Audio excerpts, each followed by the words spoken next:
Halo semua, balik lagi di channel Ngomongin Film.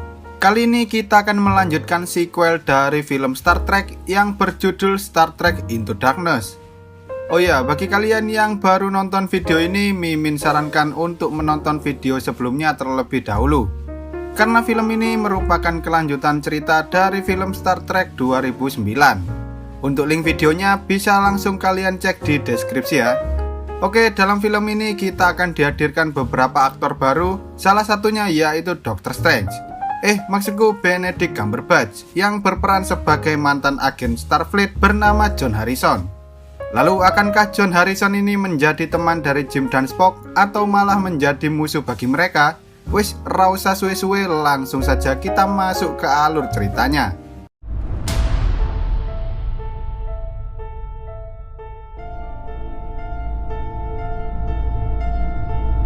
Film ini dimulai di sebuah planet kelas M bernama Nibiru, di mana saat itu Jim dan McCoy dikejar oleh suku primitif karena telah mencuri sebuah gulungan yang dianggap sebagai dewa oleh suku tersebut. Misi mereka kali ini adalah menghentikan letusan gunung berapi yang dapat menghancurkan seluruh spesies di planet Nibiru. Setelah semua perlengkapannya siap, Spock langsung turun ke dalam gunung berapi itu. Namun pesawat yang membawanya tak kuat menahan panas sehingga membuat tali yang digunakan Spock terputus dan ia pun terjatuh ke dalam gunung berapi. Sementara itu Jim dan McCoy berlari hingga mereka sampai di sebuah tebing dan mereka berdua pun loncat dari atas sana. Ternyata selama ini mereka menyembunyikan kapal USS Enterprise di dalam laut karena mereka diperintahkan untuk tidak berinteraksi langsung dengan suku primitif yang ada di planet Nibiru. Namun ketika Jim tahu bahwa Spock terjebak di dalam gunung berapi, ia pun segera memerintahkan seluruh awak kapal untuk menjemput Spock meski harus melanggar perintah dari atasan. Di sisi lain, Spock akhirnya berhasil mengaktifkan alat untuk mencegah letusan gunung berapi. Ia pun menerima nasibnya bahwa ia akan mati di dalam sana. Tapi tiba-tiba kapal USS Enterprise muncul dari dalam laut, membuat para penduduk suku primitif hanya bisa melongo melihatnya. Saat mereka sudah cukup dekat dengan gunung berapi, mereka pun segera menteleportasi Spock kembali ke dalam kapal, tepat sebelum alat yang dibawa Spock meledak dan membekukan seluruh isi dari gunung berapi tersebut. Kemudian saat di dalam kapal, Spock marah-marah pada Jim karena ia tak mematuhi perintah yang diberikan oleh Federasi.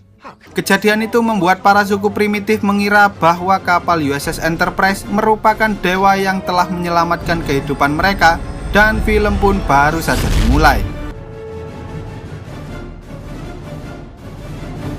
Di London, sepasang suami istri yang tak diketahui namanya sedang mengunjungi putrinya yang ada di rumah sakit. Tampaknya anak itu mengalami sakit parah dan sudah tidak memiliki kesempatan untuk sembuh lagi. Namun tiba-tiba datang seorang pria misterius yang mengatakan bahwa ia bisa menyembuhkan putri mereka. Siapa lagi kalau bukan Dr. Strange, seorang dokter hebat yang memiliki kekuatan super sudah pasti bisa menyelamatkannya. Loh, kok Dr. Strange? Waduh, salah server iki guys. Yowes lanjut wae lah, lanjut. Spock dan Jim yang sudah berada di bumi mendapat panggilan dadakan dari Kapten Pike.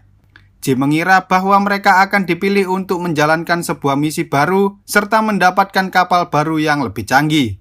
Alih-alih mendapatkan kapal baru, Kapten Pike justru memarahi mereka berdua karena telah melanggar perintah untuk tidak ikut campur dalam peradaban suku primitif di planet lain.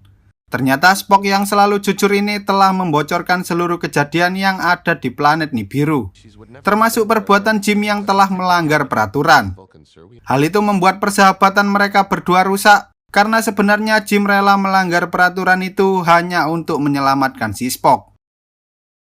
Di sisi lain, pria misterius ini membuat semacam obat yang kemudian digunakan untuk mengobati putri dari bapak-bapak ini.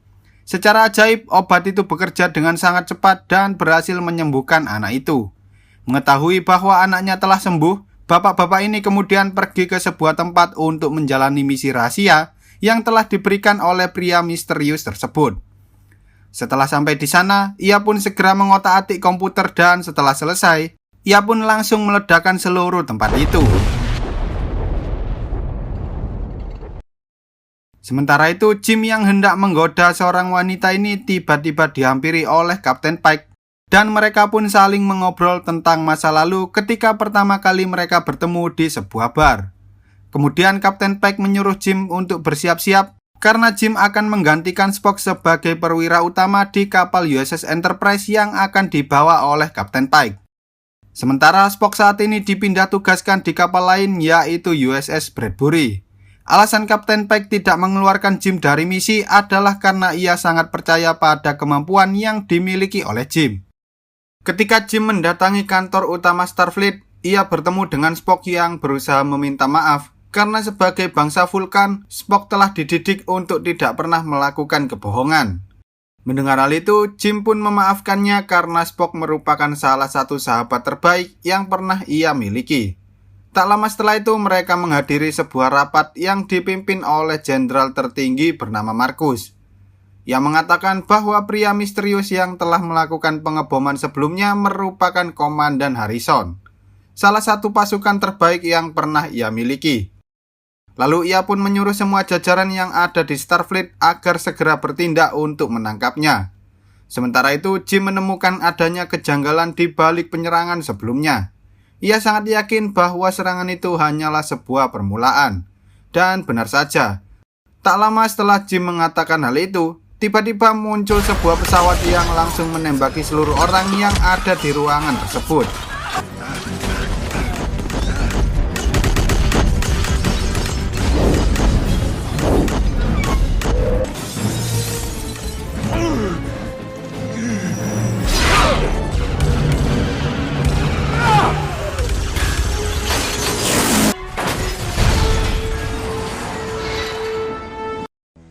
Serangan itu membuat beberapa orang tewas termasuk Kapten Pike.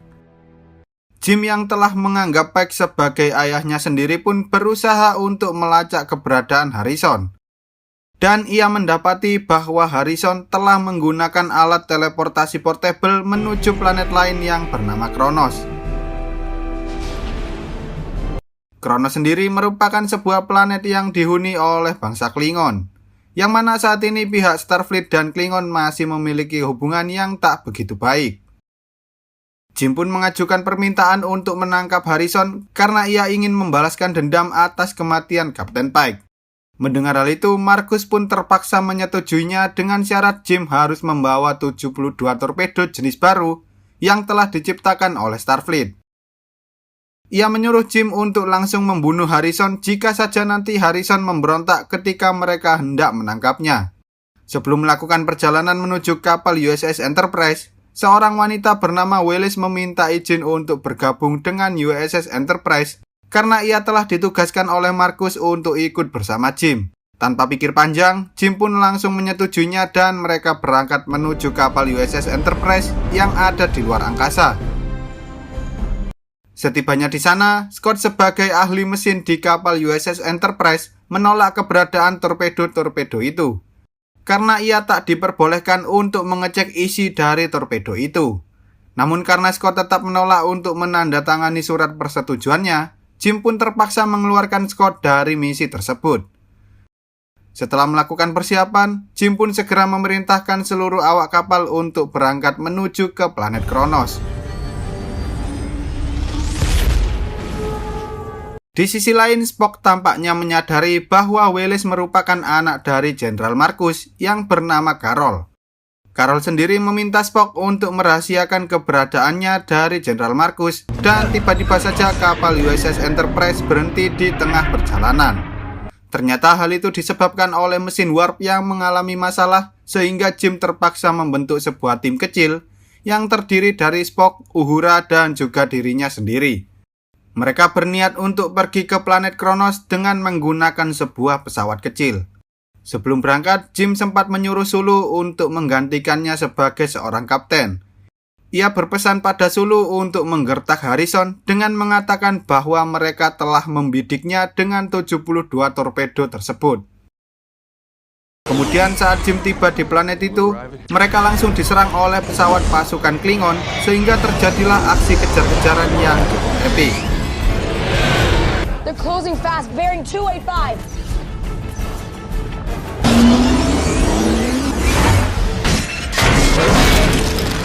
Jim mengira bahwa mereka telah lolos dari kejaran pasukan Klingon, namun ternyata mereka malah dikepung dan tak bisa berbuat apa-apa selain mengikuti perintah dari pasukan Klingon. Mengetahui hal itu, Uhura pun meminta Jim untuk membiarkan dirinya bernegosiasi karena hanya dirinya lah yang mampu menggunakan bahasa dari bangsa Klingon. Namun ketika pemimpin dari pasukan Klingon hendak membunuh Uhura, tiba-tiba Harrison muncul dan langsung menembaki seluruh pasukan Klingon tersebut.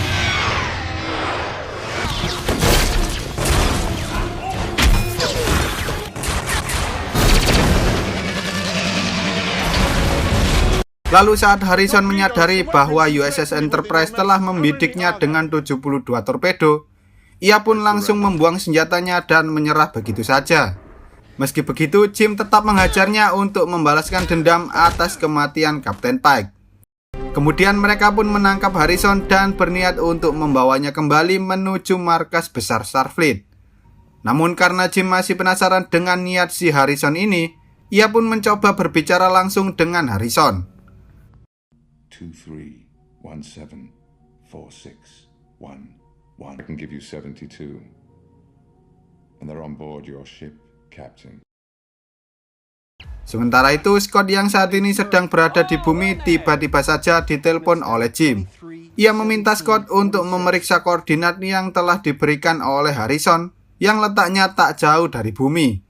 Lalu saat Jim sedang bingung karena di antara mereka tak ada yang bisa membuka torpedo tersebut, Spock pun mengatakan bahwa Willis alias Carol, anak dari Jenderal Marcus, merupakan seorang ahli di bidang persenjataan. Mendengar hal itu, Jim pun segera mengirimkan Carol dan Bones ke sebuah planet terdekat untuk membuka salah satu dari 72 torpedo tersebut.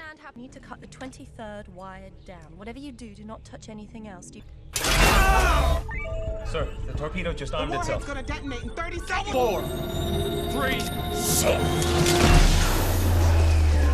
Tanpa mereka sadari, ternyata seluruh torpedo itu berisi sebuah tabung yang mana di dalamnya terdapat tubuh manusia yang masih hidup. Dan yang lebih mengejutkan lagi, orang-orang yang ada di dalam torpedo itu ternyata berusia lebih dari 300 tahun.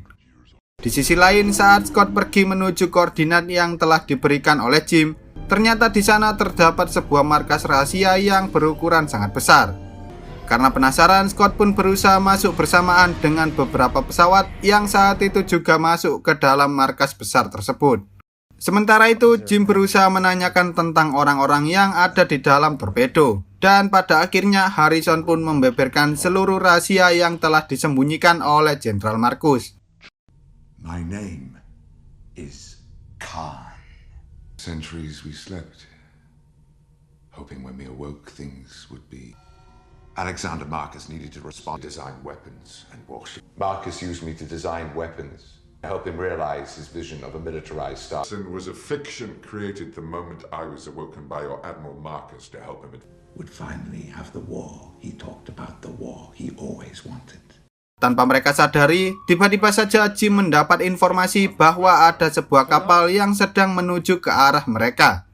Khan pun meyakinkan pada Jim bahwa kemungkinan besar itu adalah kapal milik Jenderal Marcus. Dan benar saja, sebuah kapal berukuran besar yang tak lain adalah kapal milik Jenderal Marcus datang untuk menjemput Khan dari USS Enterprise. Jenderal Marcus pun mengatakan bahwa Khan telah membohongi mereka semua.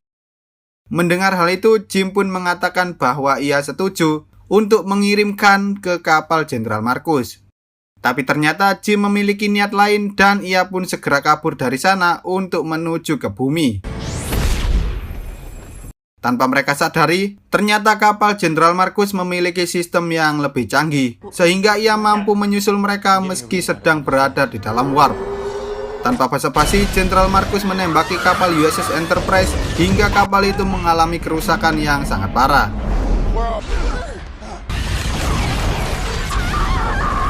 Karena tidak ada pilihan lain, Carol pun segera menghubungi ayahnya dan seketika Jenderal Marcus langsung menghentikan serangannya.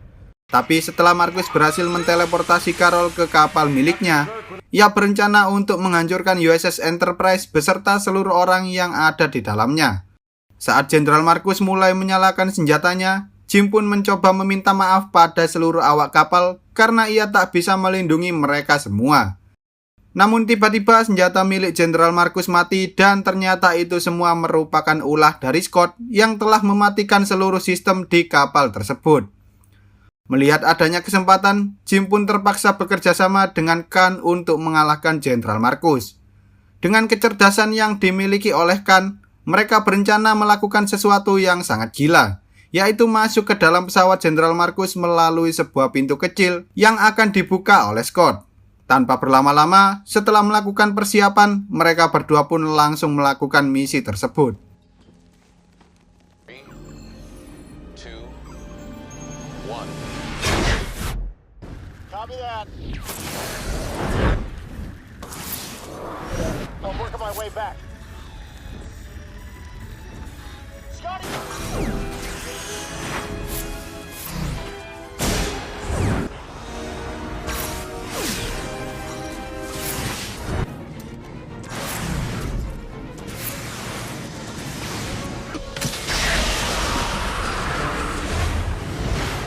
Sementara itu di kapal USS Enterprise, Spock tiba-tiba mendapatkan transmisi dari seseorang yang tak lain adalah Spock dari masa depan.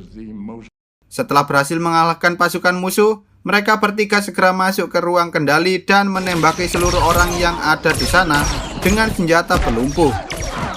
Setelah berhasil mengamankan Jenderal Marcus, Jim menyuruh Scott untuk segera melumpuhkan Khan karena sebenarnya ia tak bisa mempercayai seluruh perkataan Khan. Namun tampaknya tubuh Khan yang memiliki kekuatan melebihi manusia normal itu mampu menahan tembakan pelumpuh dan ia pun langsung menyerang balik. Hingga akhirnya Khan berhasil membunuh Jenderal Marcus dengan tangannya sendiri.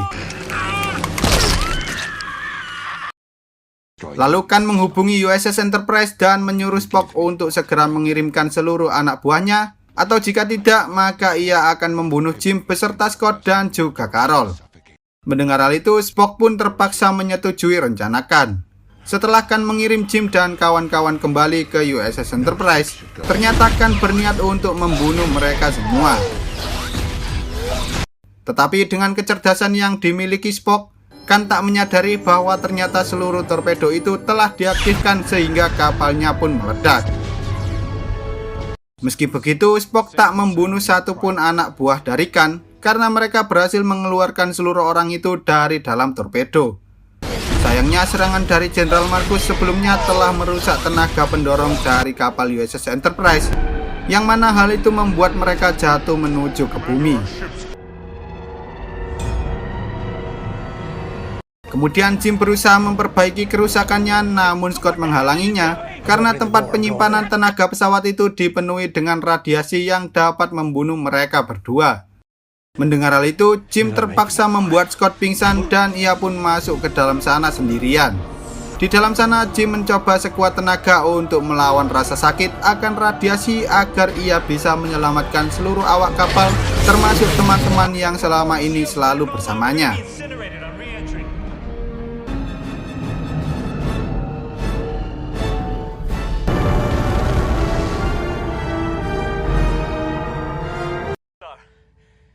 Get down here. Better hurry.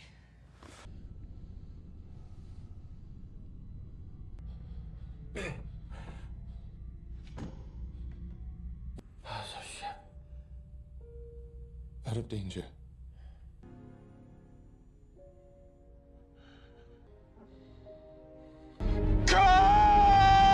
Sementara itu, pesawat Khan yang juga mengalami kerusakan parah akhirnya terjatuh dan menabrak seluruh gedung yang ada di bawah sana. Khan kemudian melarikan diri, namun Spock yang sudah sangat marah tak bisa melepaskannya begitu saja, sehingga ia pun pergi mengejar Khan untuk membalaskan dendamnya. Di sisi lain, ketika mereka sedang berduka saat melihat Jim telah sekarat, tiba-tiba Bones menyadari bahwa ternyata darah dari dalam tubuh Khan memiliki sel imun yang cukup kuat untuk melawan segala macam jenis virus, termasuk radiasi yang sangat mematikan. Bones kemudian menghubungi Spock, namun tampaknya Spock tak bisa menjawabnya karena saat ini ia sedang bertarung melawan Khan di atas pesawat.